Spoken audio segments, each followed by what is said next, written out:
Hello, everyone. Welcome. Thank you all for being here. Okay, so although we talked for the past 2 weeks about broadcast and how to radiate the love, the compassion, the mercy, the grace that you know, how do you radiate it out to your community? It occurred to me, given everything I've been dealing with since last week, giving Mercury retrograde and the solar flares, and the fact that my phone multiple times shut down. I had to reboot it, go to the uh, phone store to try to see if I could salvage it. Did I lose my data? And all the mashigas that Mercury retrograde coupled with multiple X-class solar flare can do, and how emotionally it can also stop you from your core alignment, stop you from being at rest and at peace with what you need to be at rest and at peace with. Um, that I thought today we should talk about how to ask for help. The things that are going to be helpful to us at this moment are prayers and meditation, whatever your spiritual practice is. But prayers become important. This is why months ago I had sent to all of you these series of 9 prayers as a way to include that in your protocol, as a way to guide us to the type of prayers that we did. Those are prayers that I had channeled over the past since 2008. So, and I curated. I'm going to write a third book that will have all of them together, but I curated out of all of the ones that I've collected so far, 9 of them that I thought, given this moment in time, these are the prayers that we need to take a look at. And so, as far as meditative practice is concerned, you know what to do. We've gone over it quite extensively. I think what I want to do today is that I want to talk a little bit more about prayer, the nature of prayer, and how to pray. And I want to also discuss who you're praying to. Okay? Let's start with the first part. Many years ago, when I was part of the mystery schools, I must have been 18, and I remember hearing a brother at the temple I was going to say this. Prayer, he was explaining how to pray. He said prayer is like writing a letter to God, or a letter to Santa for that matter. You have to say what you need to say succinctly. Then you have to put the pen down, fold the paper, put it in an envelope, put a stamp on it, and drop it at the post office or the postal box. And then you have to let it go. The part that a lot of us don't do is that we don't let go. We start writing a letter, God help me with X, Y, Z. God help me with this, that, or the other. I need help. And what we do is that we keep writing the letter day after day after day. There has to be a detachment. You release it into source with the complete certainty that God will respond to it. You let it go, you surrender it. Right? And as you let it go and you surrender it and you know that God is going to respond to it, then you move on to do other activity to change your mind. You read a magazine, you watch a TV show, you do something that's joyful to you, you go hang out with friends, you have conversation with other people in your life, and you change what's in your consciousness. Because if you're holding that thought of what's in the prayer, you're still writing the letter. And this is important because the way God is going to answer you is when you surrender. I remember saying to you before that ascension is a thin line that exists between surrendering and doing. So there's a part where you have to surrender that request that you made to God.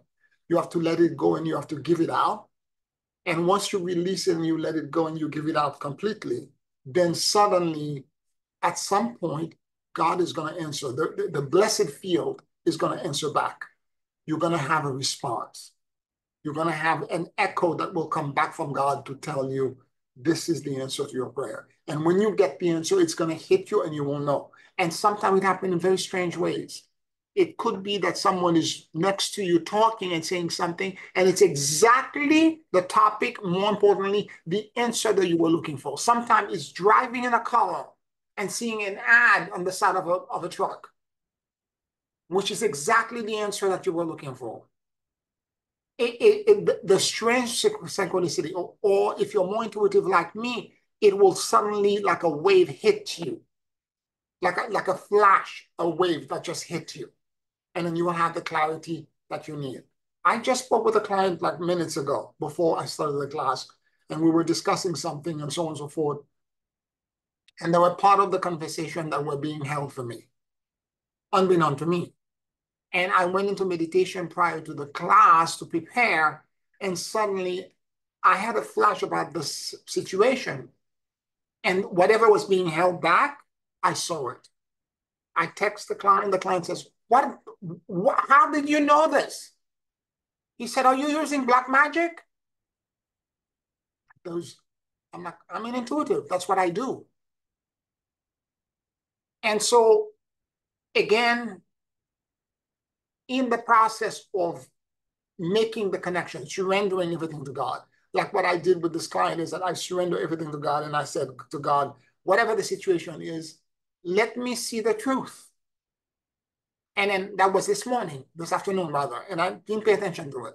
But today, later on today, meaning maybe about 4 hours later, I'm preparation for this class. During the meditation, the echo came back to me.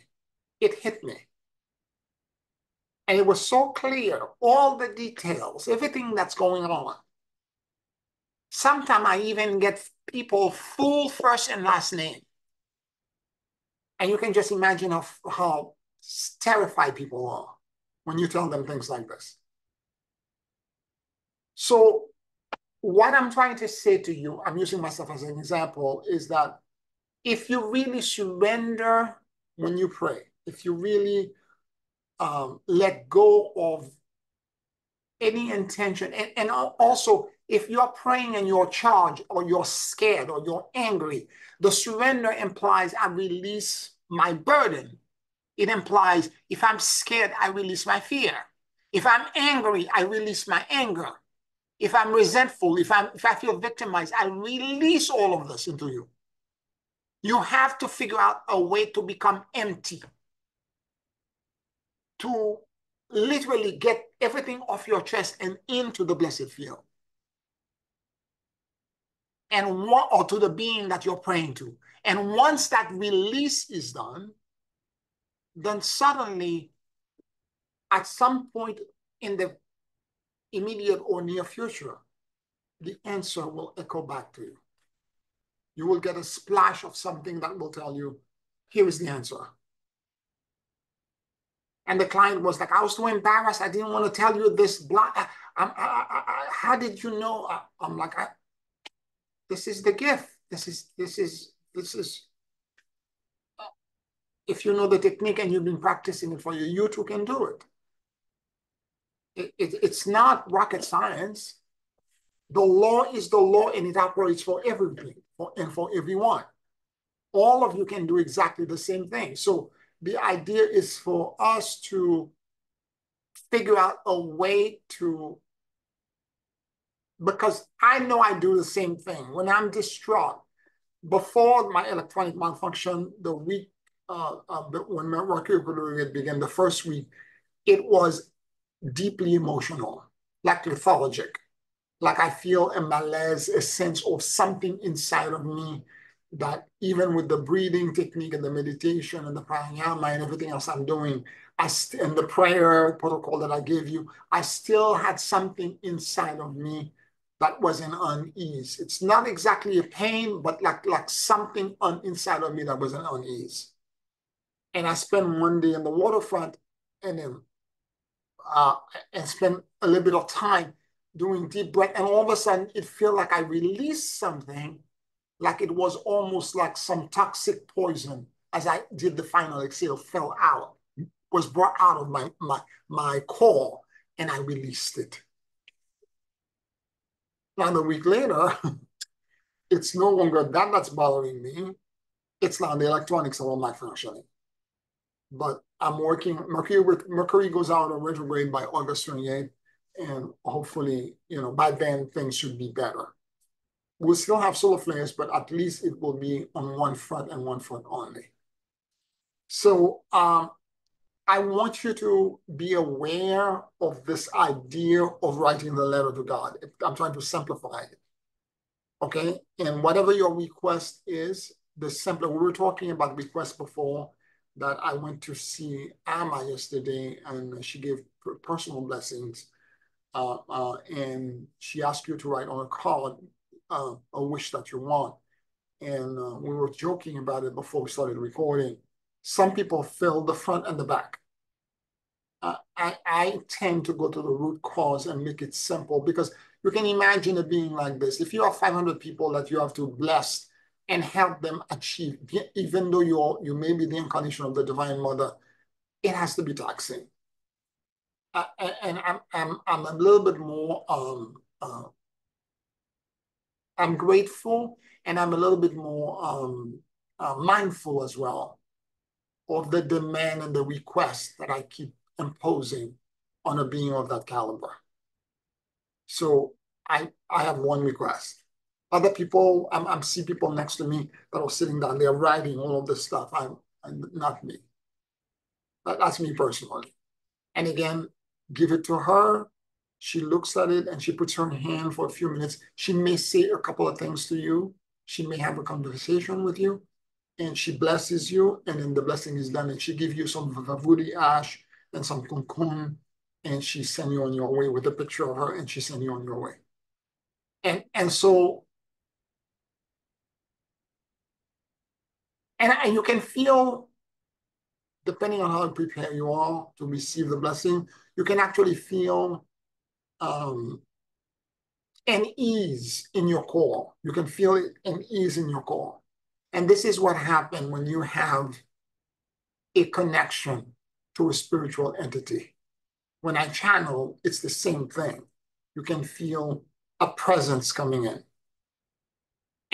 And so when we are writing the letter to whomever, let's say it could be to God, it could be to Jesus, it could be to the Holy Spirit, it could be to Archangel Michael. You're asking if you feel you're being attacked, you can call Archangel Michael and his entire archangelic choir, the seven mighty archangel, to protect you.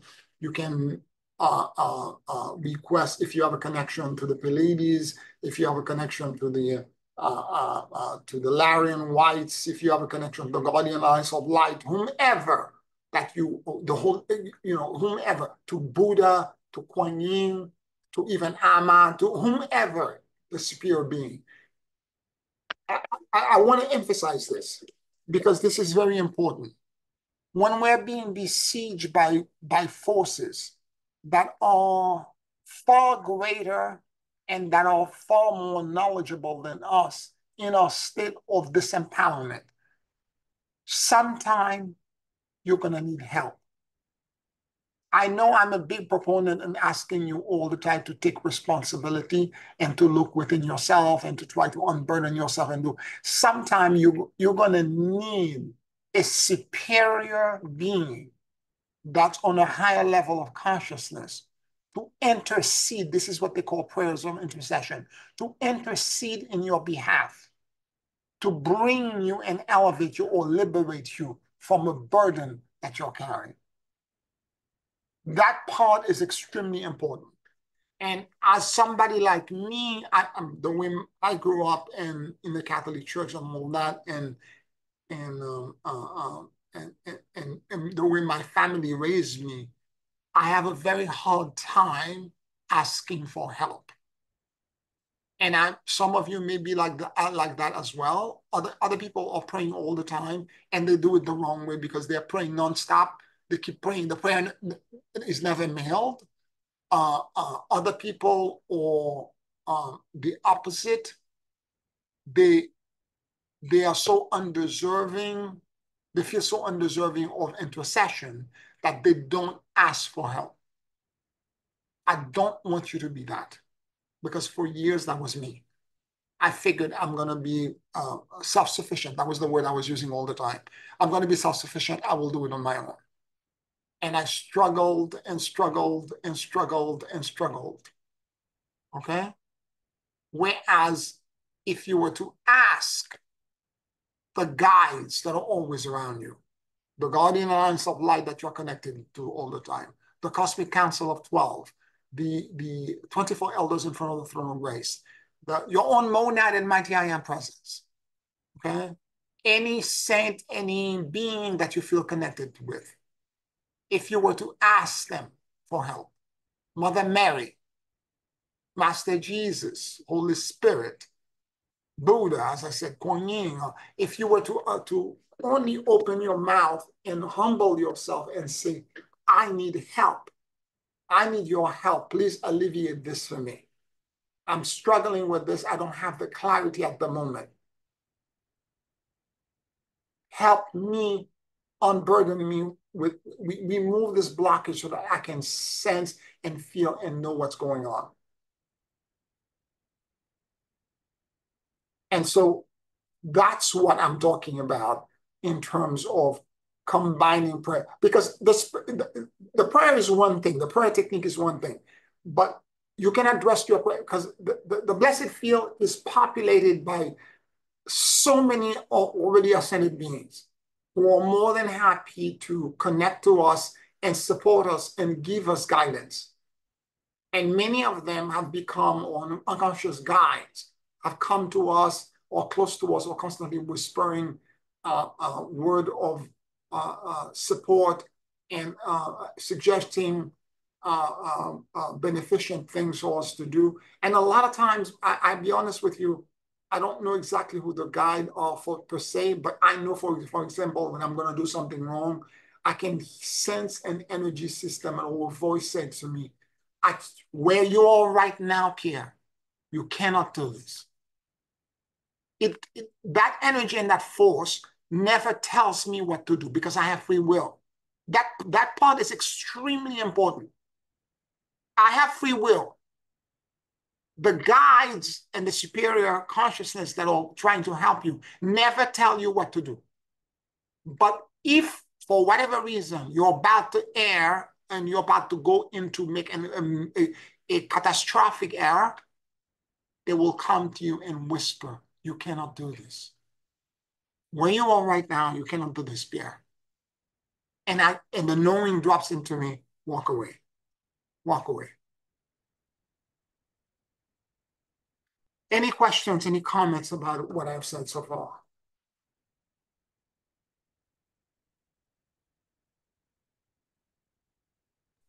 I just wanted to also mention the tool that you gave us last week, and I think the week before that, and that is the rod of Melchizedek, the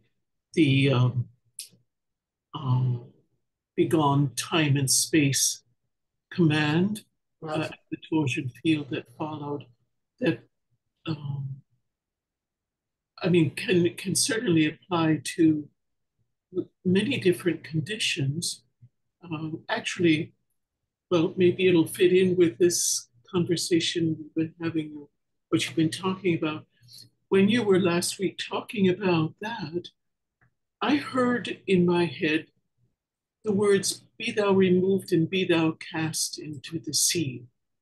And I remembered and looked it up. It's from Mark, a biblical passage from Mark that says, whoever shall say unto this mountain, be thou removed and be thou cast into the sea, and shall not doubt in his heart. And I think that's what you were also saying, not to continue to hold on to it, and by that doubt it, but whoever shall not doubt in his heart, but shall believe that those things which he said should come to pass, he shall have whatever he said. He said.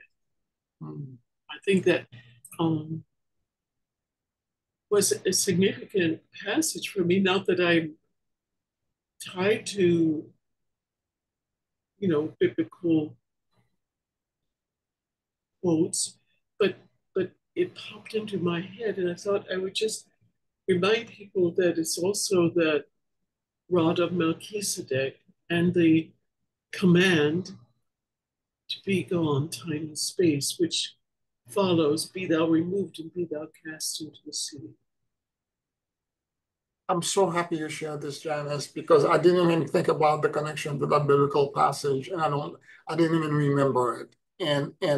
And so your inner guide, your monad, your right lion presence, gave you whispered into your ear that very information for confirmation for you. And thank you for sharing it for with the rest of us, because it's extremely important. Sure enough, that command, be gone time and space, and how to do it. I'm not going to do it now. I don't want to disrupt the feed of the video, because with the moment I do this, things begin to happen electronically, because you're removing time and space and everything else connected to it. So, but if you do this, you can certainly begin to change things. And and certainly it's extremely powerful, and you can use it for all kinds of things. After that is done and you let the torsion field be done, you can input into this banishment. And again, it's a command, it's a decree to the universe, where consciousness is commanding completely and superseding the laws of nature. So you understand the kind of, like this passage was saying, the kind of certainty you have to have. There can be no doubt when you're doing this. And because of this, let me backtrack for a moment. The reason why I'm asking you to pray in a certain way and to ask for help, it's because sometimes we are not in that certainty. We feel besieged by something in our core. We feel something is out of place. No matter what we do, before you do be gone time and space, you have to be at rest. You have to be in alignment. You have to feel that the certainty already is in place. And a lot of times, particularly with everything that's going on around the world and all the chaos and everything else, a lot of time we are not at rest. We are in turbulence, or there is agitation in all. We may not be in agitation, but there could be like a dark cloud hovering around us. And if you are at rest, you can, even if the cloud is around you, you can still do it. But if your perimeter and your boundaries are breached, and you can feel that energy has entered somewhere, you don't do this, because you're going to project it outside. You then pray and ask for a superior force, be it Kuan Yin, be it Lord Buddha, be it, again, Jesus, Mother Mary, it doesn't matter. Whomever you're connected to, your own mighty I am presence, ask them for help and do the prayer with that same consciousness that once you've requested in fashion and by law in the universe, and you let it go, you release it, the echo is going to come back to you. Like the example I just used, talking to this client. Okay? You don't know when it's going to come back, but it's going to come back. For me, it was about 4 hours. All of a sudden, it's just like, it just came out of nowhere. I had all the facts, all the information. Now, okay.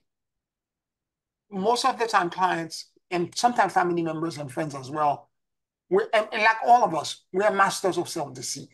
A lot of time, we're too ashamed to tell people what's going on fully with us. We kind of like, we skirt a lot of things, and we don't tell the truth completely.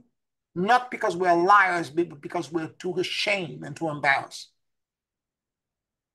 But God and spirit is higher. And when there is a blockage for me, and as I'm trying to counsel somebody, I release it to God. And if I don't have the information right away, at some point in the next 24 hours, I'm going to get it. It's going to fall in. And all of a sudden, out of nowhere, I will get it and I will text the client and say, regarding the conversation we had, I think this is what's going on. So the same is true for us. So if the blockage exists in you and you're not sure exactly where it's coming from, and I have to be honest with you, I didn't know what the thing was inside of me. I knew something was there that was blocking me, and I kept on feeling it. This is 2 weeks ago. And at that moment, I didn't do the big on time in space because I didn't want to project, because what's going to happen is that you're projecting your Antakarana out. You're projecting however you perceive your Antakarana in the moment. Right now, I'm not perceiving it as the rod of Melchizedek. I'm perceiving it as something that's disempowered. And for me to do it right, I have to ask for help for whatever disempowerment be removed. So that when I do project it out, it is only beneficial, benevolent, kind, and loving. It's about healing and repair. Whereas if I project it out and I'm not in repair, I will uh, I will cause whatever disturbance or rather unease that I'm feeling to become bigger. Does that make any sense, Janice? Did that answer your question? And more. Yes, thank you. Yes, yes, yes. So it's important for us to maintain um, um, the, the point of the prayer and the idea of, as I said to you before when I gave you that tool, with great power comes great responsibility. If you're in a state of you feeling disempowered, this is not the time to do this. This is the nuclear option. Okay?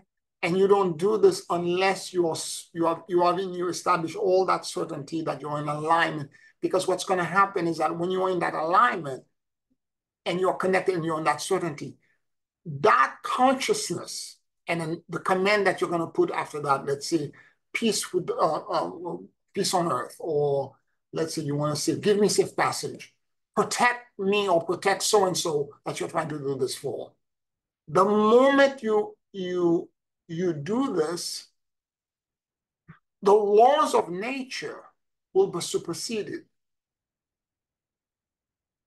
And for that to happen, you have, and it can't come from your ego. It has to come from you having surrendered completely in certainty to the blessed field, and let now your core become a remembrance of the grounding rod of Melchizedek. And then you say, be gone time and space, and then you project it. And at that moment, it's the rod of Melchizedek that's helping create the desire, the simple desire that you are trying to accomplish.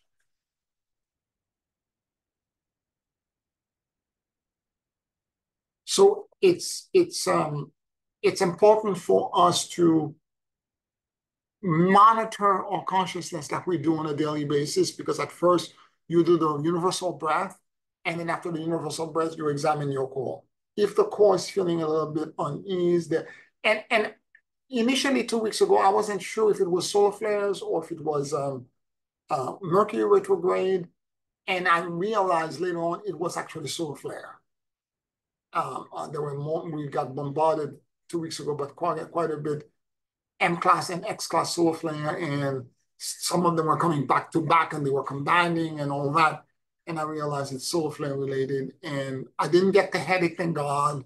That kind of, typically speaking, it's a low grade migraine that's always there in the background. I didn't get it, but it was my core was like, best way I can describe it is like I'm sorry for this analogy, but that's what it felt like.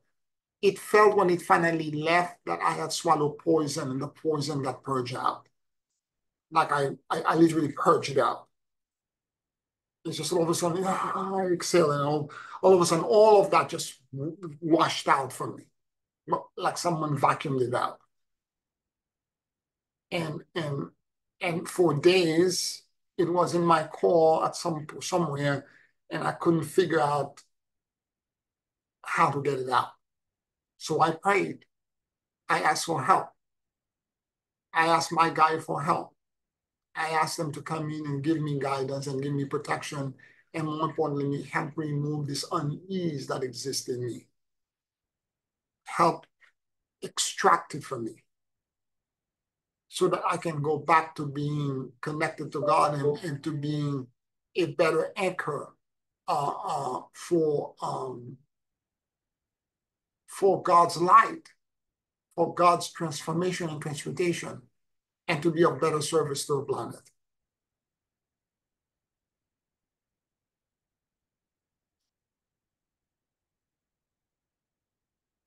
All right.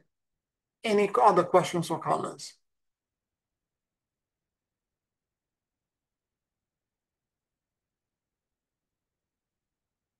Let us then continue the conversation and expand it now into whom do you pray to? As I said before, the God concept that you hold will limit your evolution, and it will also limit the um, the kind of help that you're going to get from the universe.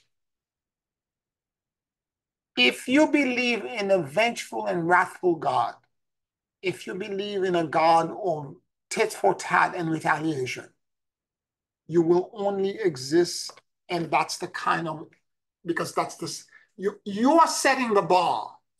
What I'm trying to say is that we are setting the bar by the expectation that we have. So if you're expecting, if you think you're God and we create the God in our image and we are vengeful and we try to retaliate, we're very mercenary in the way we approach things. So if you're this way, you're going to create a God in your image, and your God is that way. That's all that you're going to get. So the God concept that we have will determine how effective your prayer is going to be. So now, a lot of people, religious people of all faith, holds belief system in the vengeful, wrathful, uh, uh, an eye for an eye, a teeth for teeth kind of God. And if that is you, then you're gonna, and you want to get to the point of being able to project this rod of Melchizedek out, you have some growing to do. And what I mean by growing is that your God concept has to emancipate into something else. Because at the moment, you have a Zerapin or Zerapin means the little face of God. It's a Hebrew word, and it actually is the interlaced triangle, which is a symbol to represent a lesser version of God that human being in their disempowerment can understand. Whereas there's a bigger face of God that's beyond the Zerapin. It's a shield. The shield is protecting us, the average human being, from a version of God where we to understand it, most of us would disintegrate or pee on ourselves. So the idea of spiritual evolution and ascension is that you have to emancipate your God concept. So as you're praying, and I'm not asking you to throw out the belief system you grew up with in the church or in your religion or however you grew up. But I'm asking you to, during your meditation, and if you're doing the practice I've been teaching you, you're already there because you have emancipated beyond the boundaries of what you grew up around, beyond your domestication of the belief system that you inherited from your family, your parents, your caregivers, and your mentors. So during the process of us having inner conversation, you will realize that your God concept are expanding and you're seeing or feeling or sensing or know your things that the sacred books and the text and the belief system that you grow up around, they're out of bound of those restrictions. And it's the emancipation of your God concept. You're breaking the glass ceiling of the Zerapin and you're expanding beyond it, and you're beginning to emancipate into a broader, more expensive and version of a superior power. Now, if you have swallowed some religious dogma through and through, and you refuse to emancipate, and you are trying to do this, as I said, you're going to struggle. Because the very concept of explaining this and telling you that consciousness and thought supersede nature, the laws of physics and natural law is cuckoo to somebody who is that restrictive in thinking. So for you to step into a more broader, to step into this gigantic shoes, your God concept has to be also as expanded and as broad and as immense as this infinity times infinity. Now, quantum physics has a lot of information that it presents that could translate into this conversation, which is about an expansion into something else, into a blessed field, because quantum physics talks about these 18 quantum wave field that are so fluidic and there. And when I'm going meditation and I go into the blessed field, that's what I feel.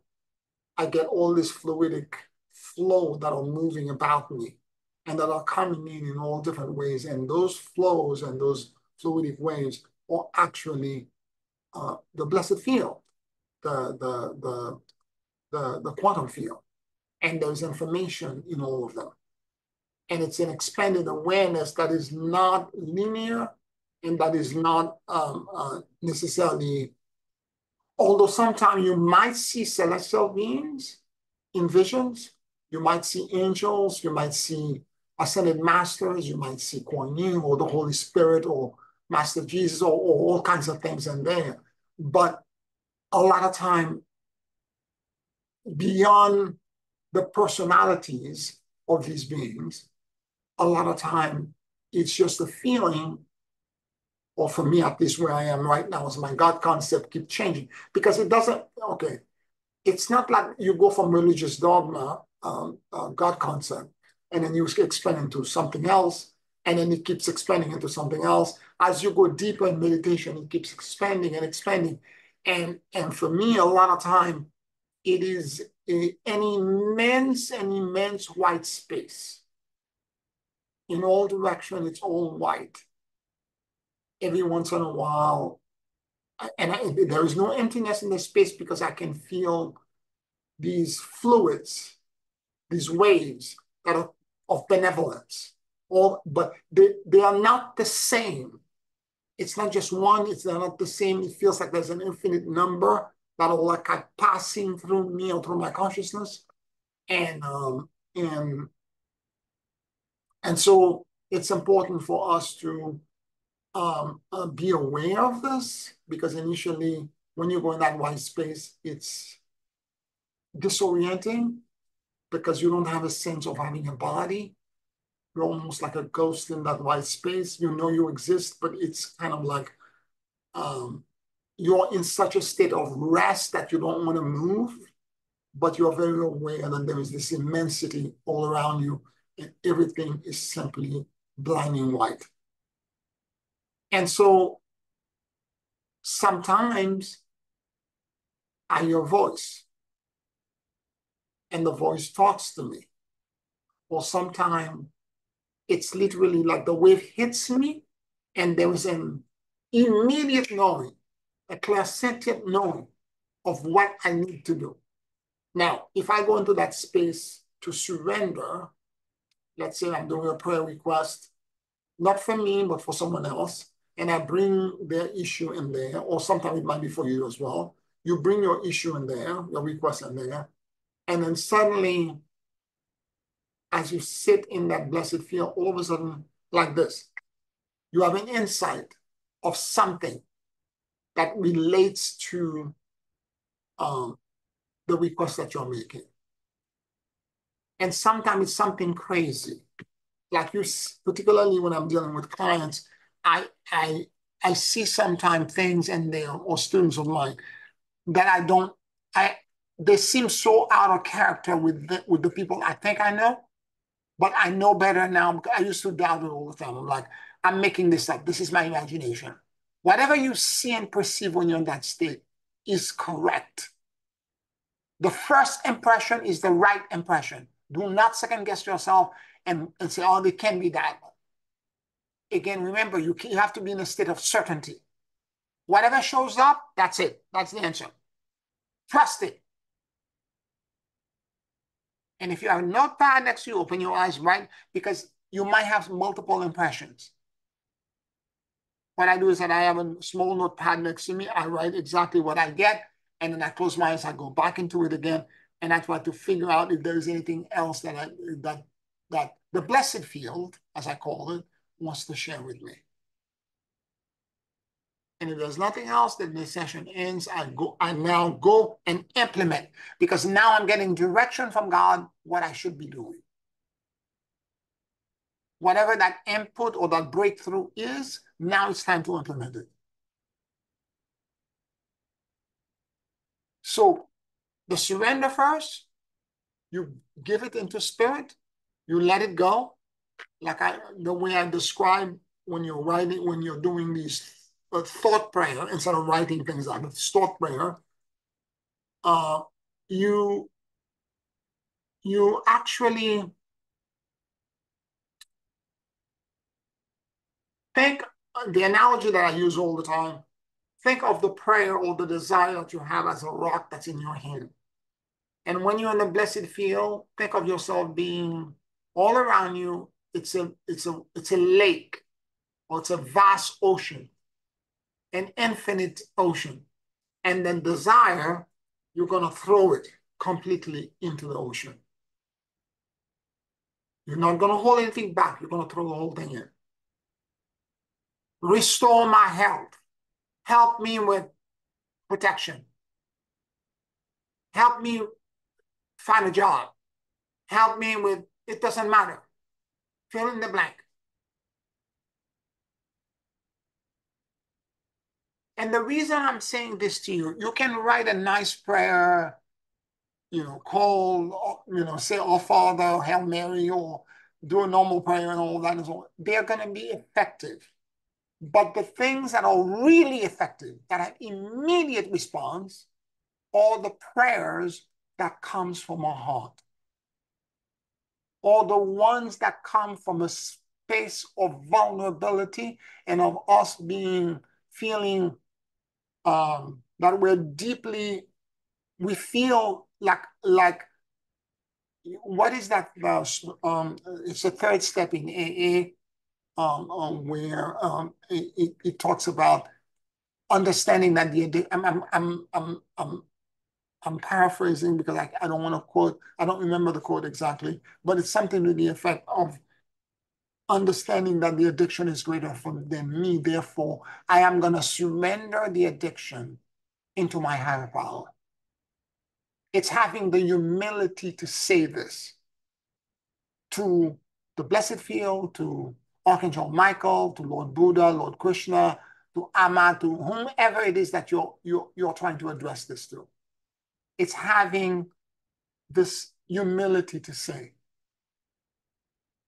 this is greater than me. I cannot do this alone. Help me. And the moment you are capable of doing this, when you go into the blessed field, the field is there. The field is there to support you. Because at that point, your ego is saying, I'm not capable of doing it by my own frontal lobe machination, adding and subtracting, and intellectual interpolation. I need your superior, blessed field, endless solution set to help heal and repair this for me.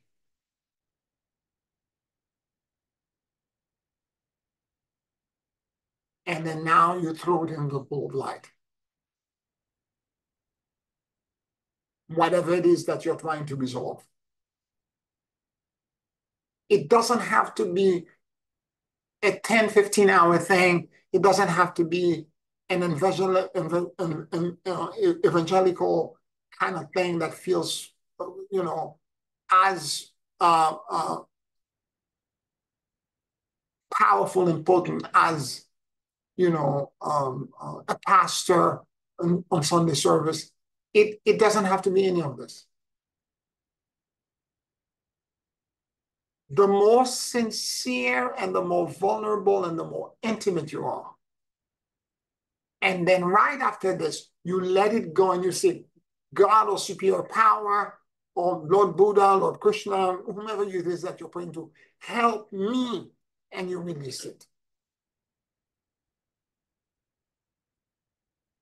And you exhale as you're releasing it. You let it go. The moment that happens, the prayer goes in. And now sit quietly and rest because you're now unburdened. You've let it go. You're not trying to solve it. It's out of your ego. It's out of your brain trying to tactically solve it. You release it. You let it go.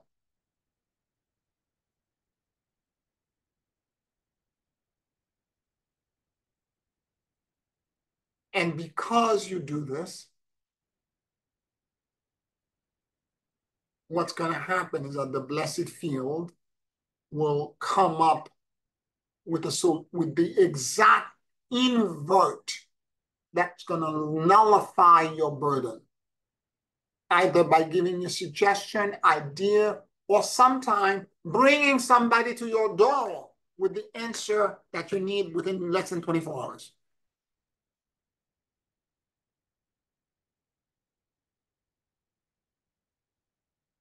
Or if you're trying to heal yourself, your problem gets eradicated like this.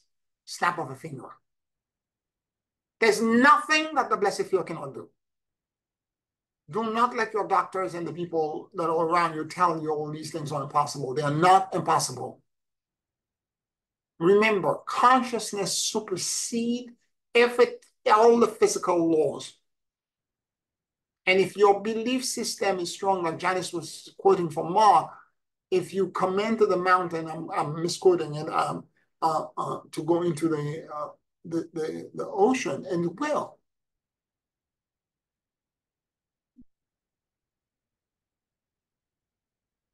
So we need to be very aware of this, that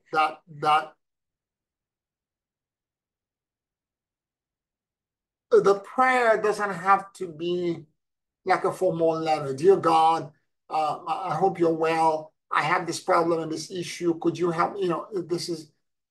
It could be simply coming from, literally from your pain, from the fact that you feel broken, from the fact that you feel disempowered. But you take your deep breath and you realize, I can't remove this alone. I need superior power help. I need a higher power to come in and help remove this burden and restore healing in my entire being, in my life, in my consciousness.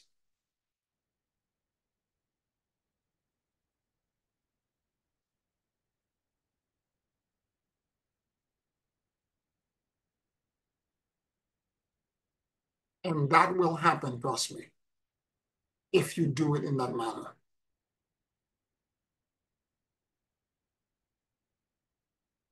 And then once you're in that state, things have shifted, your core, everything seems okay, then you can go and apply the beyond times and space if you are in need of projecting it outside or helping serve and help give humanity something back from the blessings that you just received.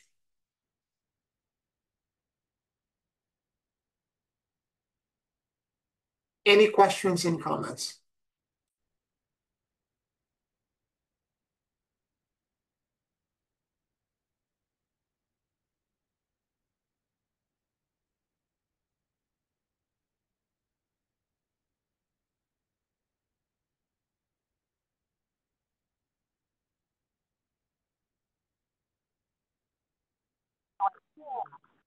Well, this is something that I saw on a actually a T-shirt in the Science of Mind. They used to have this expression that said, "Fake it until you make it," and I always kind of wondered at that. That even the minister used to say this all the time: "Fake it until you make it." And the other day, I saw a T-shirt that I said, consciousness has been growing, you know, amongst the general population, you know, through the years, and people are becoming more and more spiritual without claiming, any particular, system of the belief. And this T-shirt said, "Faith it until you make it."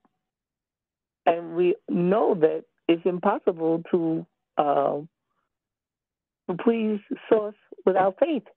Without faith, even if it's as tiny as a mustard seed, if that's as big as your faith is, then keep keep having that same persistent belief that this is going to work out for you. So you have that faith grows from the mustard seed into the tree, and whatever it is that you were holding in your consciousness becomes manifest in your experience. And so, as you were talking, that thing just jumped back into my mind. Face it until you make it. Because without faith, it's impossible to do anything without faith. If you are sitting at a stoplight, you have faith in that stoplight that it's going to change and give you the direction to go. It's going to warn you before it turns red for you to stop. So you have a moment to make a decision to slow down, or in some cases, people speed up when the yellow comes on. So you have choices. So you can choose faith.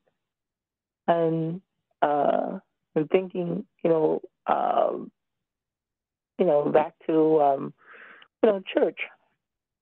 And church had a lot of good things happening, but we just didn't understand it at the time. But it said, "When I am weak, thou art strong." So you always had this feeling that there was a greater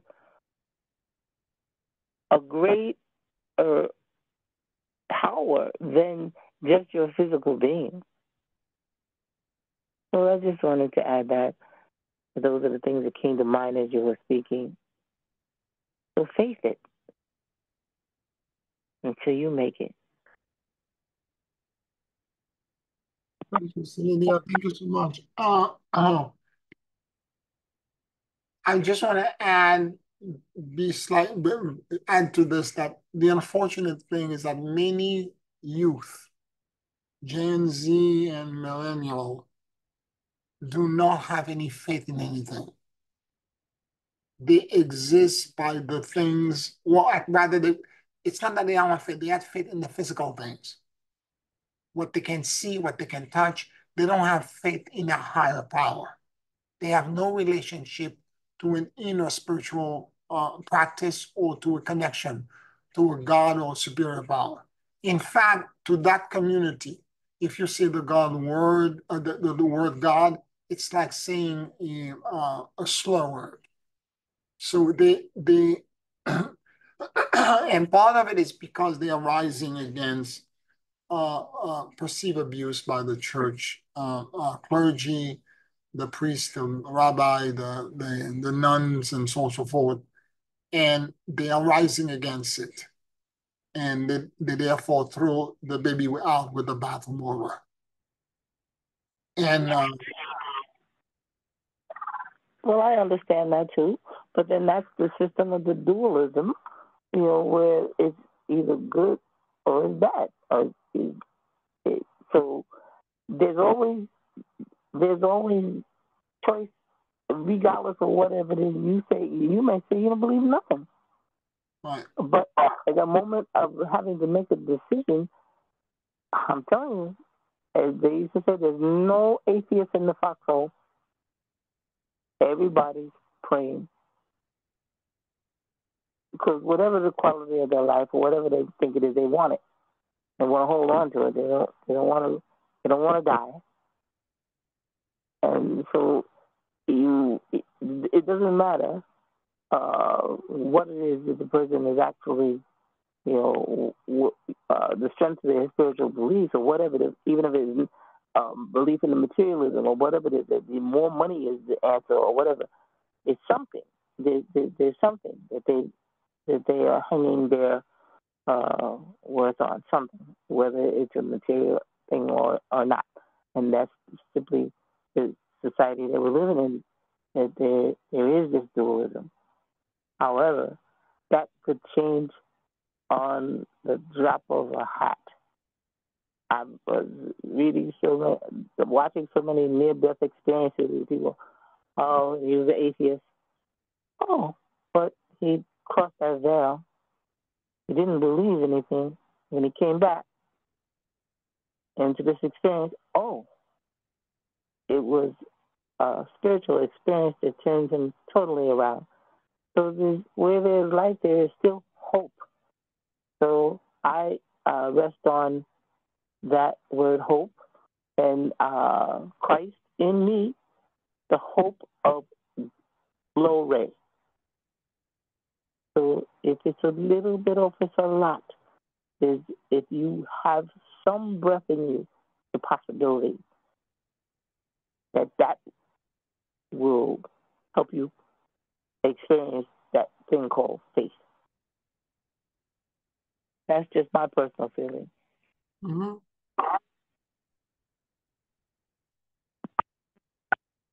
Thank you, Salidia.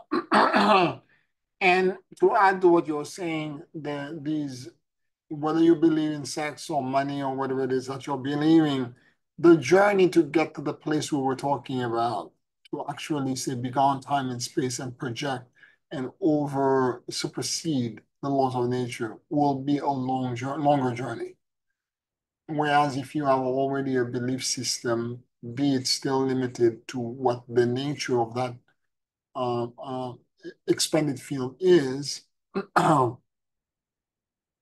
you're closer than the person who believes. Some people are just, you see them right now, they're just anarchists. They believe in chaos, creating chaos.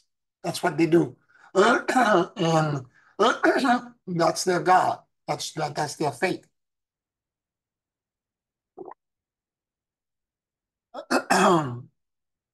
And to all the children of the earth, and even those who believe in these in the chaos, I say to them, sure enough, you're going to get there at some point. But the process we're talking about in terms of the process of praying is the same. That you have to trust that when you make the request for that your higher power, however you perceive it, whether it's the Holy Spirit, whether it's Mother Mary, whether it's Jesus, that your prayers are going to be answered. That's what Celidia was alluding to in terms of faith, that it is as real as the laws of gravity, if not more real than that.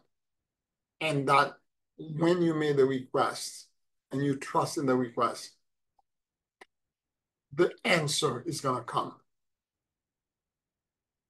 And if you do it with that kind of like certainty, this kind of like, I know that there is, my God will never forsake me. If you do it with that kind of belief system, that kind of strength, it's gonna create changes for you. Certainly, it's gonna shift things for you.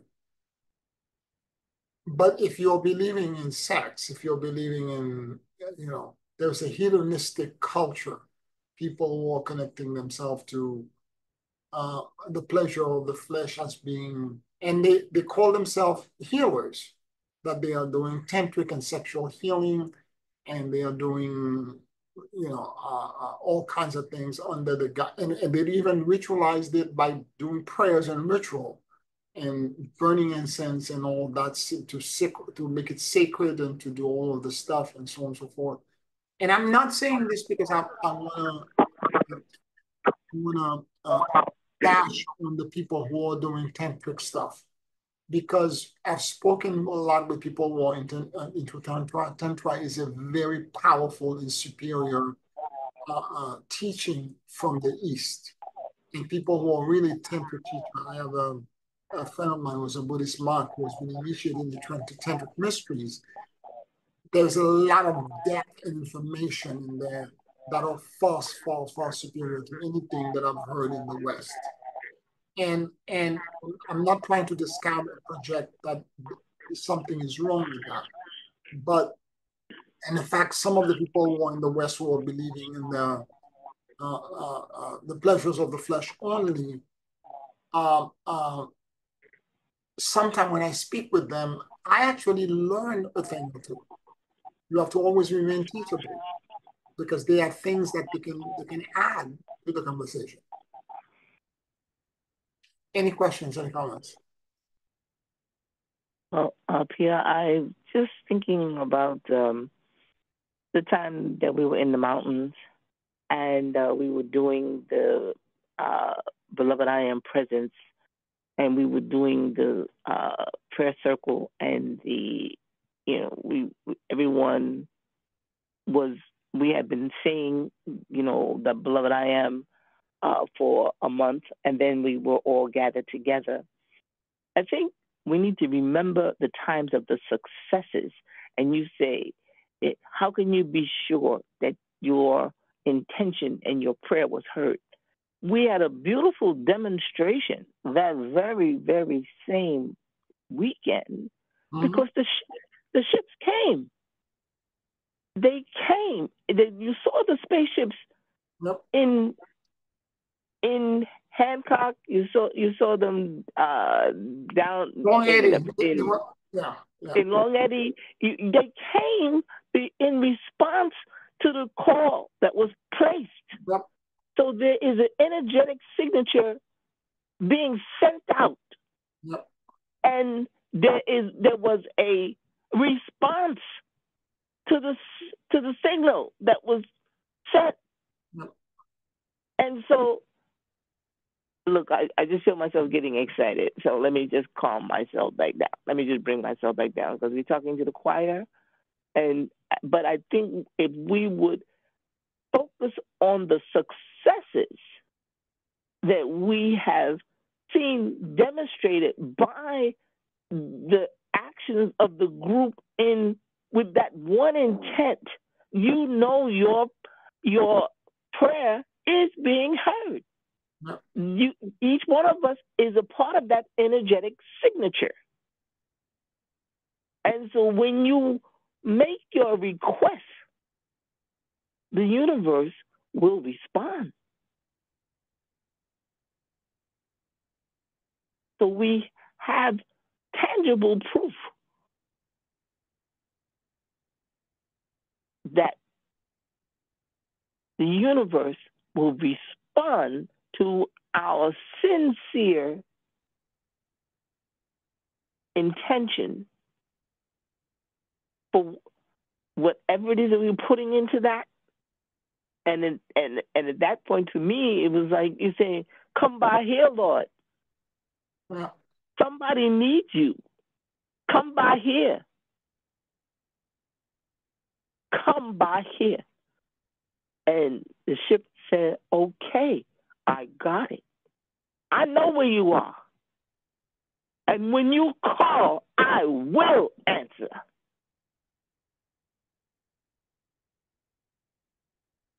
Yes, silly, yeah.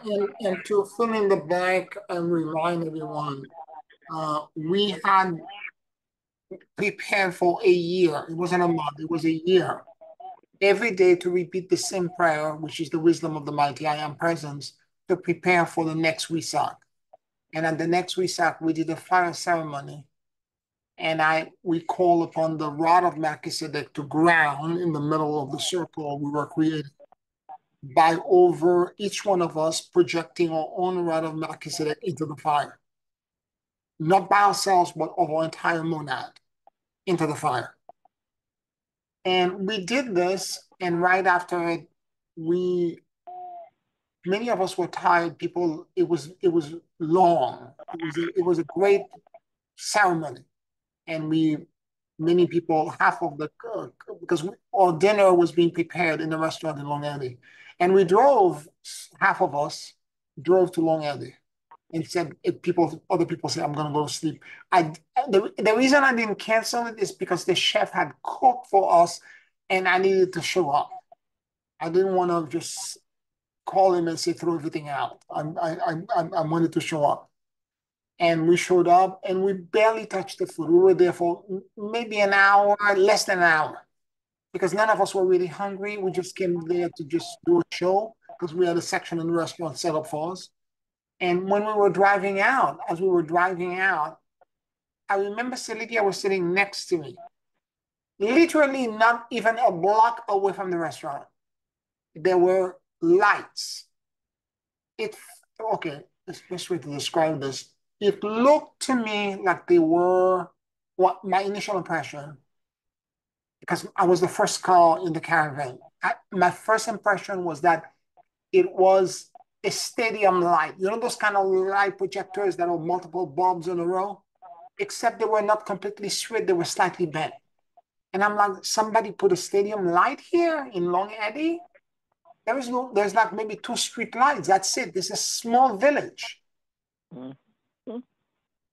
Yes. And I said, Celidia, are you seeing this? And you said, yes, I'm seeing it. I see it. I see it. And I'm saying to the people, do you see this? Natividad took a picture. She Yes. took a picture. Yes, yeah. I mean, are you seeing this? And so we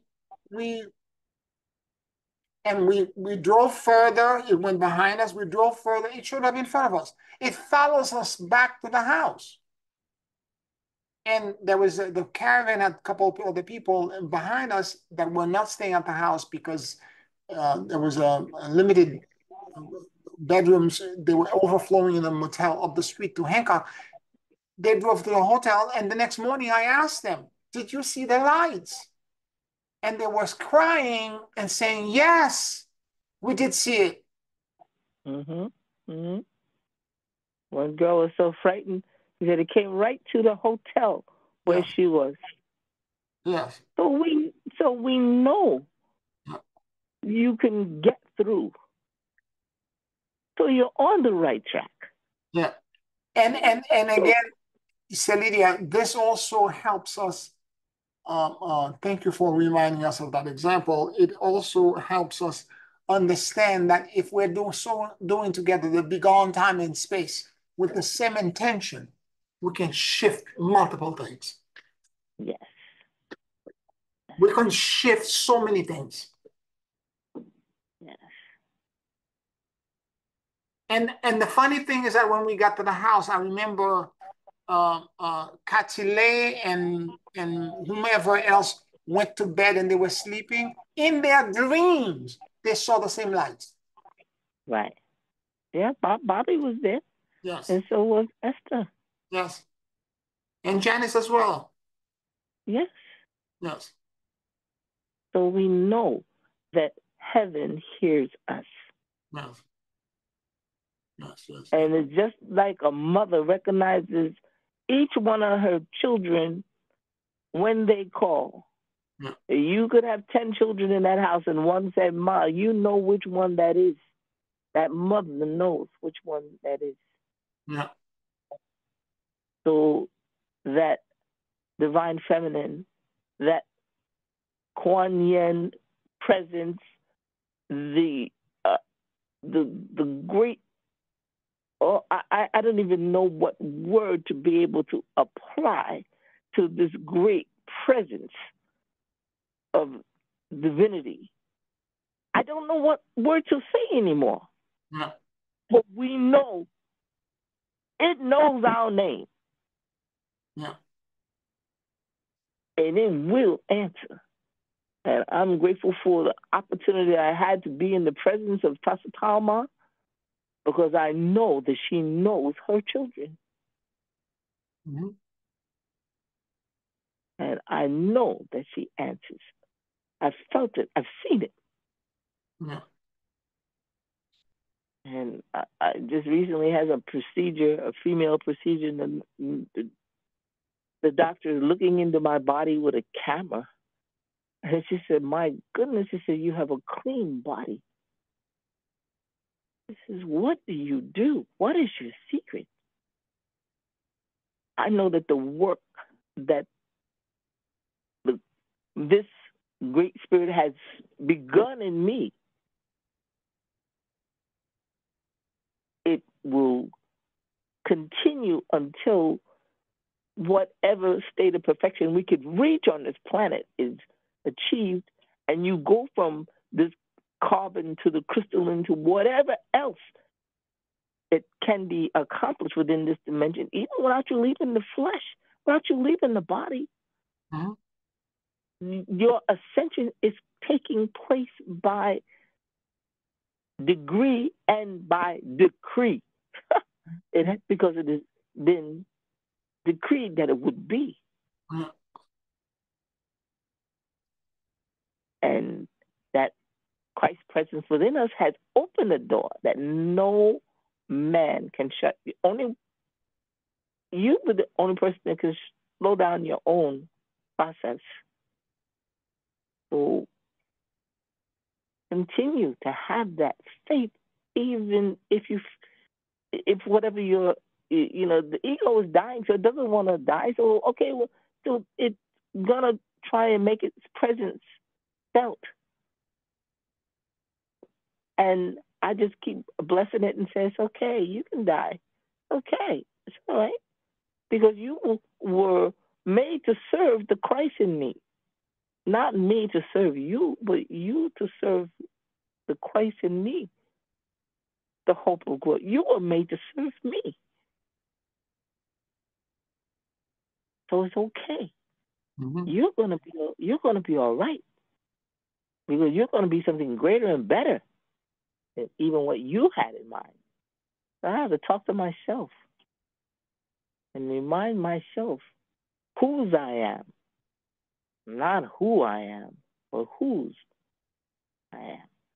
Mm-hmm. Well said. Yes. Whose I am. Yes. Now, I'll be quiet now. You just got me. You No, just no, got no. me. Thank you. Thank you. But I like the who's I am. The idea of Right, I belong to something. Yes. You're right, part of a greater body. Yes. right, right. Thank you. You're welcome.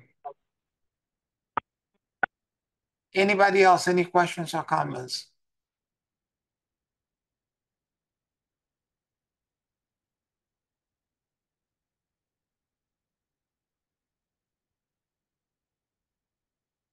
All right, let's take a 5-minute break and then we'll do our closing meditation. 5 minutes.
Take a very deep and slow breath.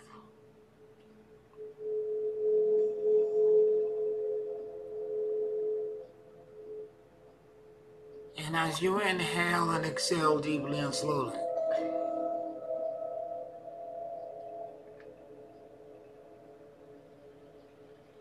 allow the universal life force that permeates everything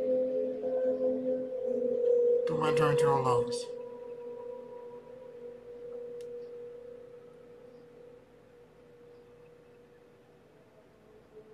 Keep breathing deeply and slowly.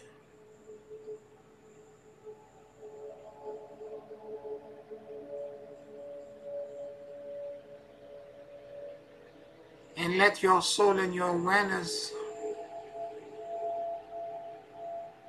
drop in the middle of your chest.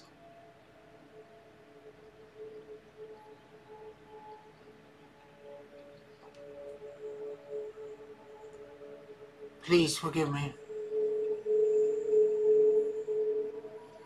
I love you. And I let go.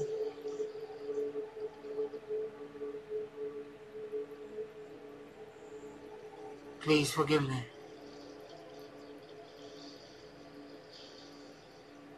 I love you. And I let go.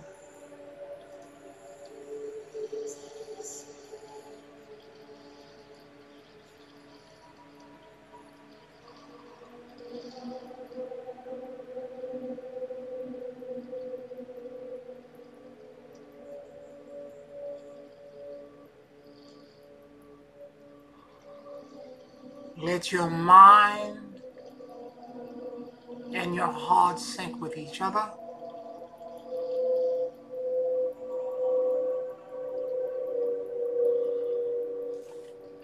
And notice what you noticed.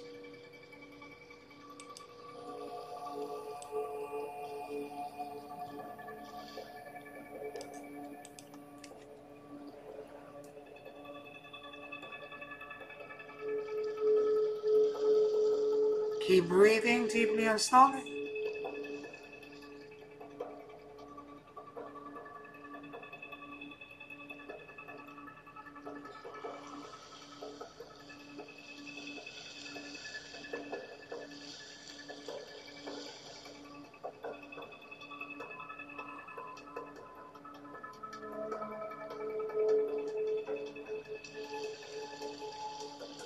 Let go.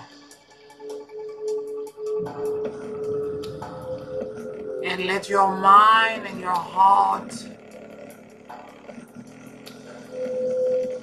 enter in coherence.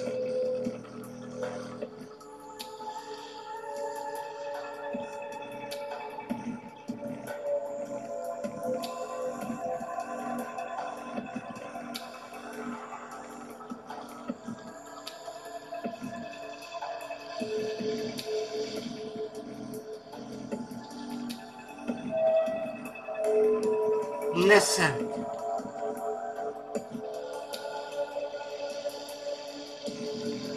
Listen as if the more than 50 trillion cells in your body had ears.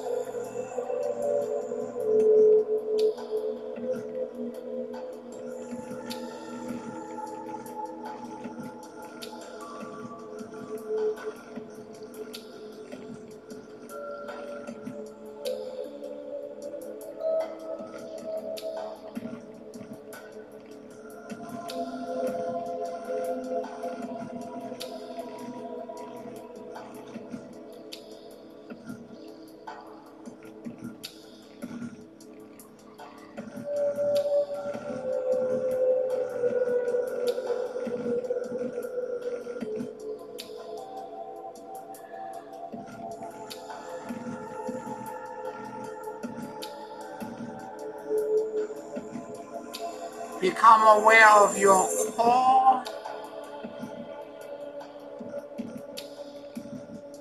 and your central axis.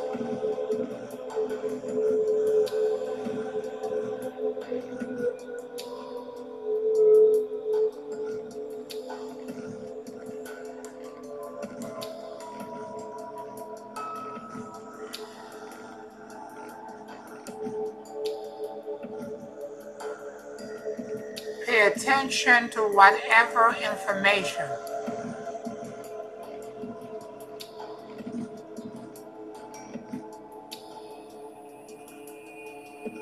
that your call wants to share with you.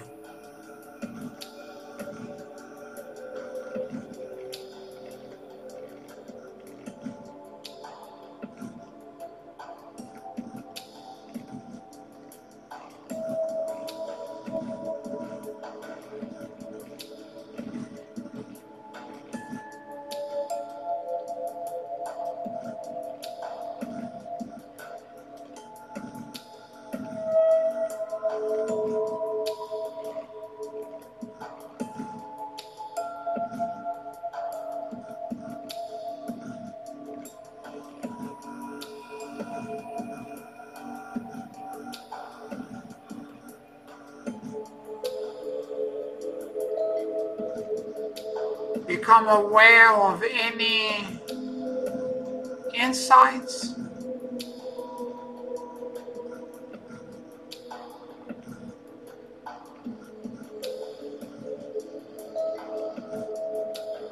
restrictions, expansions.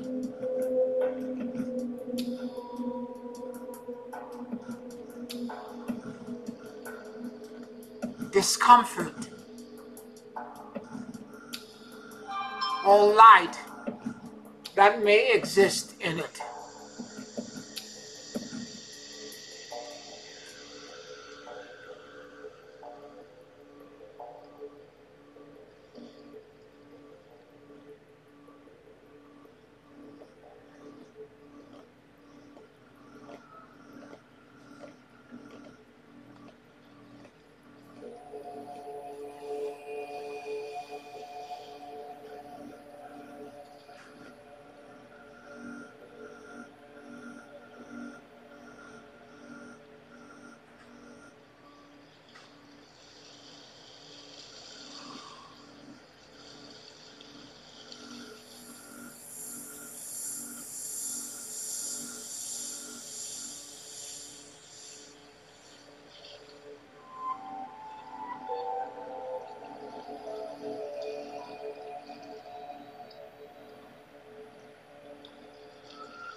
Keep breathing deeply and slowly.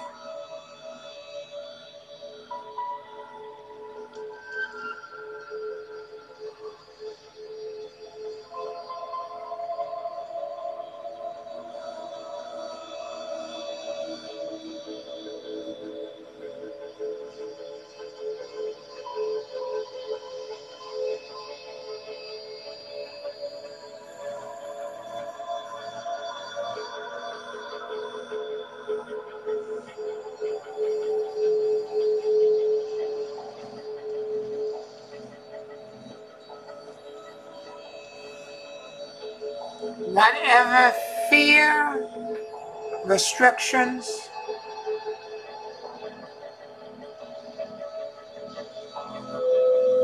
that may exist in your core,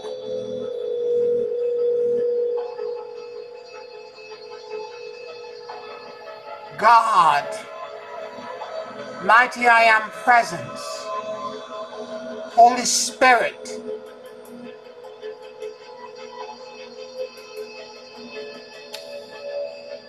I ask that you help remove this burden from me.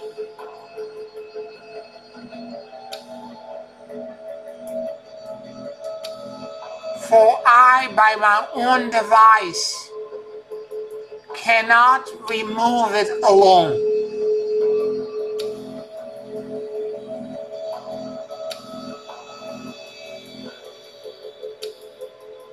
Intercede and remove from our core the restrictions, the fears, the interference, the false belief, the old paradigm and pattern that is blocking us from being in complete healing.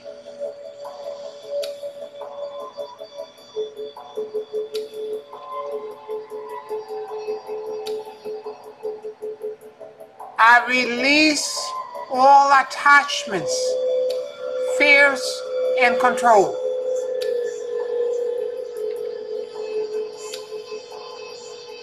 And I surrender everything in my core into the blessed field and great luminosity.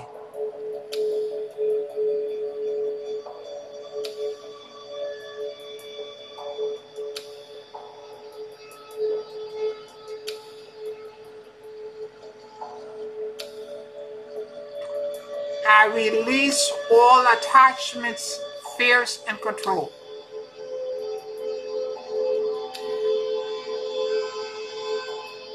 And I surrender into the great emptiness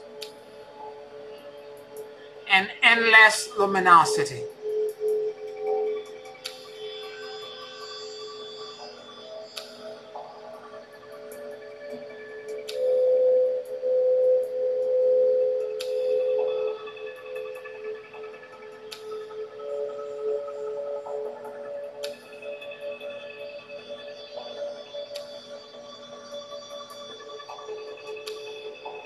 I release all attachments, fears, and control.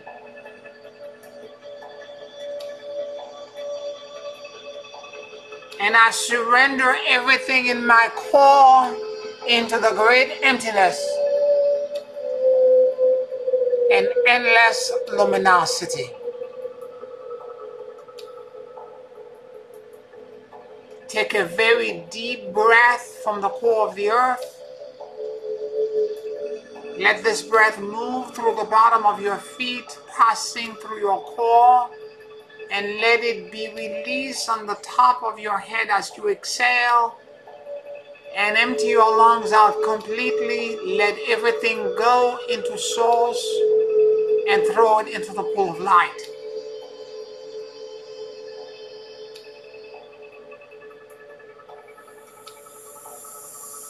Let go and let God.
in the blessed field.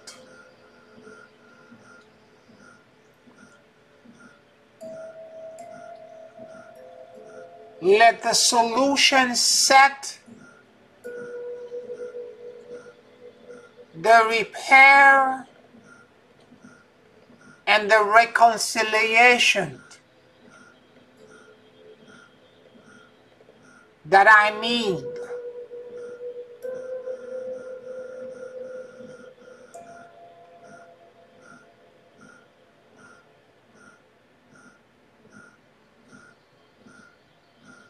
Ground into my body,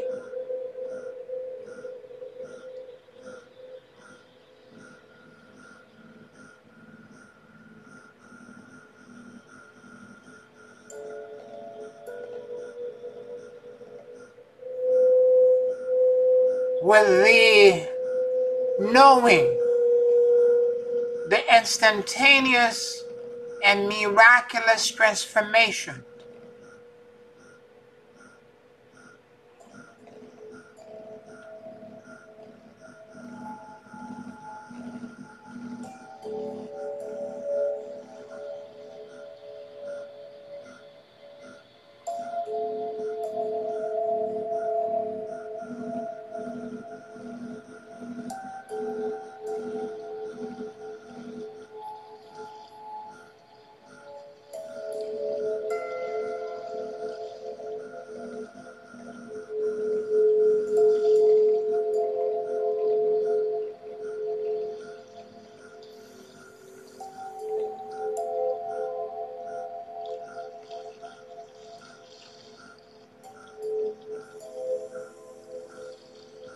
Keep breathing deeply and slowly.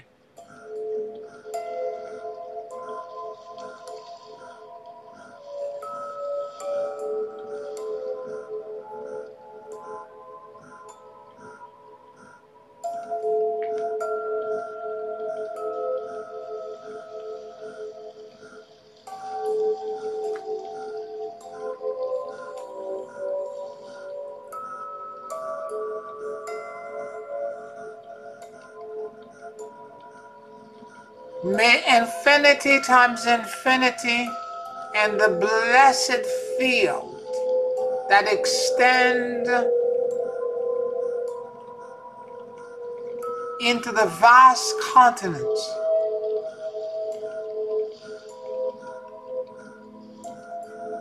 envelope me with a cascade of benevolent blessings and grace.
Hosanna into the highest. Hosanna into the highest. Hosanna into the highest. Hosanna into the highest. Take a very deep and slow breath. And whenever you feel ready, you can open your eyes.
Thank you, Pierre. You're welcome. I want to thank all of you for joining us tonight and for being with us. Thank you, everyone in Patreon, for your support. Thank you to everyone on YouTube. Like this video, subscribe to the channel, and I will talk to you next week. I love you so much, family. Good night.